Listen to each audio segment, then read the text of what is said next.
Hello again, everybody. Welcome to The Lead. I'm Jake Tapper. Once again, journalists are in the unhappy predicament of trying to decide whether and how to cover false allegations raised by a candidate for President of the United States. This time, in the midst of Donald Trump's attacks on the Clintons using various scandals and accusations from the 1990s, Mr. Trump has repeated an outrageous and long ago debunked falsehood about former Deputy White House counsel Vince Foster, a friend of Bill and Hillary Clinton's until his tragic suicide. In July 1993, Foster, who suffered from depression, drove to Fort Marcy Park in Virginia, walked into the park with an old revolver, and shot himself in the mouth. The Park Service police concluded that year that Foster committed suicide, but that did not stop conspiracy theorists at the time from concocting all sorts of unfounded allegations. Now, that first investigation was followed by an investigation by CNN in 1994 concluding Foster's death was due to suicide and that alternative scenarios had no credibility. Other investigations reached the same conclusion, one by independent counsel Robert Fisk in 1994, two by Congressional Reviews in 1994 and 1995, another by independent counsel Ken Starr in 1997. So one would think, case closed, right? Wrong. Donald Trump, in an interview appearing in today's Washington Post, called the circumstances surrounding Vince Foster's death, quote, very fishy, and said, I don't bring Foster's death up because I don't know enough to really discuss it. I will say there are people who continue to bring it up because they think it was absolutely a murder. I don't do that because I don't think it's fair, right? Except, of course, you just did that, Mr. Trump. You lent credence to a bizarre and unfounded conspiracy theory. Though you're right, it's not fair that you did that. Certainly not to Mr. Foster's widow or their 3 children. To be clear, the notion that this was a murder is a fiction born of delusion and untethered to reality and contradicted by evidence reviewed in at least 6 investigations, one of them by Ken Starr, hardly a Bill Clinton defender. To say otherwise is ridiculous and frankly shameful. Again, this is not a pro-Clinton position or an anti-Trump position. It is a pro-truth position. CNN chief political correspondent Dana Bash joins me now. Now, Dana, to be clear, there are certainly questions to ask about Hillary Clinton or the Clintons, their business dealings, et cetera. But why? What's the strategy behind Mr. Trump raising not only the false charge against the Clintons about Vince Foster, but questions about Mr. Clinton's alleged actions in the 1990s? How would that impact his wife in 2016? Well, the answer to that, according to a couple of Trump sources who I talked to this afternoon, and they argue that going back in time to the 90s may seem like old news to people who lived it, like the two of us, but for younger voters, especially female voters who don't know that much about the Clinton years, Trump is hoping to sow seeds of doubt and do it in a way that few in politics, even the Clintons, have ever experienced before. It is political guerrilla warfare. Hillary Clinton's husband abused women more than any man that we know of in the history of politics, right? A source familiar with Donald Trump's campaign strategy tells CNN that Trump dredging up tawdry, unproven allegations about Bill Clinton's past is not based on data or focus groups from his new pollster or his new partner, the Republican National Committee. She's married to a man who hurt many women. Instead, CNN is told this is vintage Trump, going with his gut and shooting from the hip, seething after seeing attacks about his own past statements about women, like this ad from a pro-Clinton super PAC. Does she have a good body? No. Does she have a fat ass? Absolutely. She attacked Mr. Trump as being a sexist, misogynist, and that's inaccurate. Donald Trump's not any of those things. A challenge for Trump in attacking Bill Clinton as anti-woman and tagging Hillary as an enabler, his own past statements of support. Like in 1998, in the midst of Bill Clinton's scandal with Monica Lewinsky. Can you imagine how controversial that'd be? You think about him with the women. How about me with the women? Even 10 years later, in 2008. Look at the trouble Bill Clinton got into with something that was totally unimportant. And they tried to impeach him, which was nonsense. Here's how a longtime Trump confidant explained his 180. He said he was a private citizen who was friendly with the Clintons, and he was trying to protect a friend. All right, now it's a different game. And then there are conspiracy theories, like the false charge that Bill Clinton's White House counsel Vince Foster was murdered, despite multiple investigations ruling it a suicide. Trump told the Washington Post Foster's death was, quote, very fishy, but said, I will say there are people who continue to bring it up because they think it was absolutely a murder. I don't do that because I don't think it's fair. Even that feeds the 2016 campaign conversation, which Bill Clinton himself clearly saw coming, saying this just last week. You think the stuff they said about her is bad? They accused me of murder. I mean, our memories are short. It's what they do. As for Hillary Clinton, so far she's letting others do the responding, which the first female House Speaker told CNN is the way to go. Hillary's doing exactly what I think. Don't stoop to that level, really. Some sources close to Clinton are urging her not to take what they call Trump's bait. That's exactly what he is fishing for, and, I'm not going to be responding. A veteran Clinton supporter told me today that if Clinton engages, she is simply going to be agreeing to turn the campaign into an insult fest. But Jake, I spoke to a couple of other Democratic supporters of Hillary Clinton who said maybe it is time for her to at least show a bit of her human side, that she did have a very, very tough time as a wife during the 90s, during this big scandal, and that maybe talking a bit about that will help to not just change the conversation, but to make her again look more human and less political. All right, Dana Bash, thanks so much. Joining me more to talk about this new line of attack, Washington Post reporter Dan Balls, Trump senior advisor Sarah Huckabee Sanders, and former Clinton White House communications director and longtime Hillary Clinton advisor Ann Lewis. Sarah, let me start with you. This afternoon, Senate Minority Leader Harry Reid said that Mr. Trump was trying to distract from his own record by attacking the Clintons this way. Take a listen.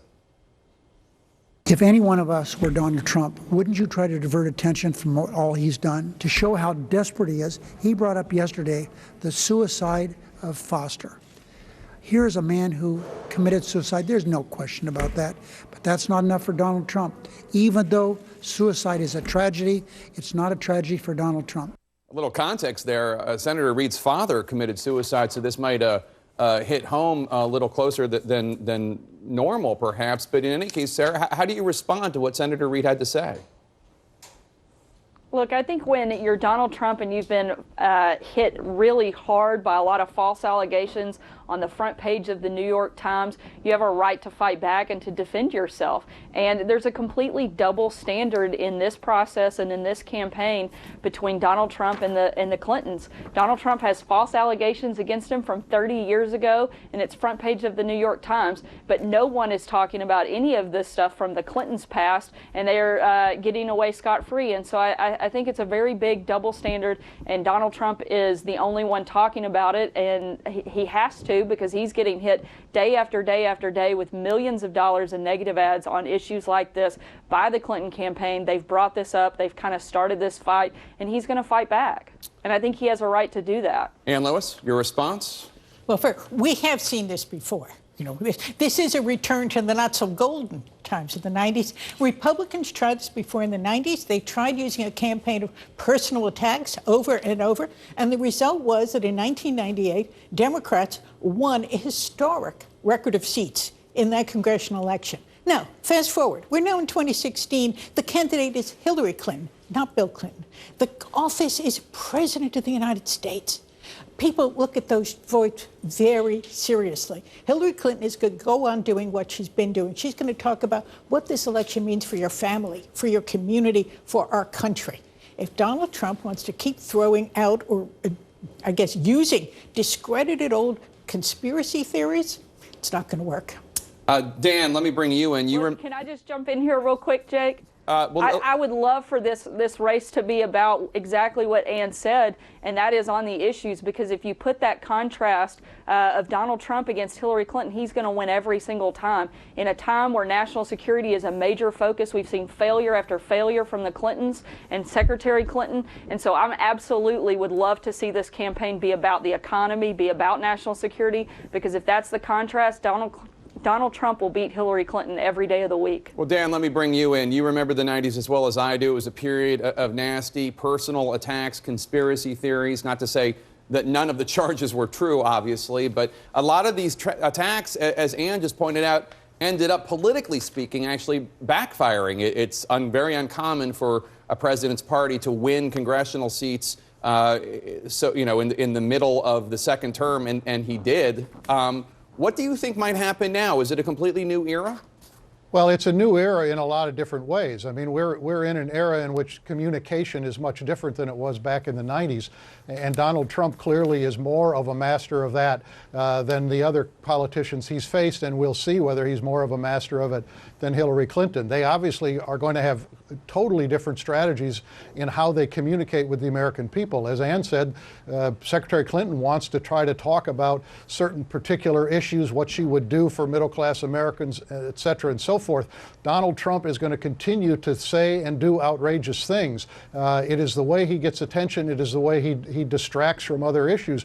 And I think one of the calculations inside the Trump campaign is, yes, he has high negatives, but they're going to do everything they can to make sure that her negatives continue to stay high or perhaps go even higher. And so they're going to try different things. The Vince Foster, what he had to say about that, as you said yesterday, is totally false. Yeah. And yet he will continue to try to do those things. He'll move from target to target as a way of being, distracting from the things that she wants to do. Sarah, let me ask you, writing in Dan's newspaper, The Washington Post, Chris Cillizza wrote, quote, "There's an argument whereby what Trump is doing makes perfect political sense. There is no family that Republicans distrust and dislike more than Bill and Hillary Clinton. It's literally impossible for Trump to say or do anything related to the Clintons that would send Republican voters scurrying from him. In fact, what Trump is doing, an aggressive airing of the Clintons' dirty laundry, is exactly what many Republicans have been wishing their leaders would do for a long time." Cillizza's argument, Sarah, is basically that this is going to be an election of Democrats and Republicans trying to turn out their bases. Is that the thinking here? Is that the strategy? I think we're absolutely have to turn out our base, but I think Donald Trump is going beyond that because he's bringing new people into the fold, and he's going much further and putting states in play that haven't been on the board for Republicans in a long time. And I think in large part, in particular, it's not just because it's the year of the outsider, and he is by far the ultimate outsider. Hillary Clinton is the ultimate insider, and so you have this very distinct contrast between two candidates that couldn't be more different. A guy who's never been in Washington, never been in politics, versus somebody who spent their entire life in that. And so I think that that's absolutely what's taking place. It's not just about the base, though, but expanding the base for Donald Trump and putting states on the board that haven't been probably in the last couple of decades for Republicans. And let me ask you, is there any evidence that you know of that suggests that launching these attacks, even if they're based on complete falsehoods like the Vince Foster attack, that will hurt him? We haven't seen him hurt in any way from any of the outrageous and non-traditional campaign steps he makes. But actually, if you look at the votes, if you look at the polling, and if you look at the opinion that American women have of Donald Trump, and here I am referring to the majority of the election, as Sarah says, there are differences in policies. That's right. When Donald Trump talks about punishing women who've had abortions, when Donald Trump talks about rolling back gun-free zones, and Hillary Clinton is out there talking about how do we invest in our communities, how do we raise the minimum wage, those are real differences in policies.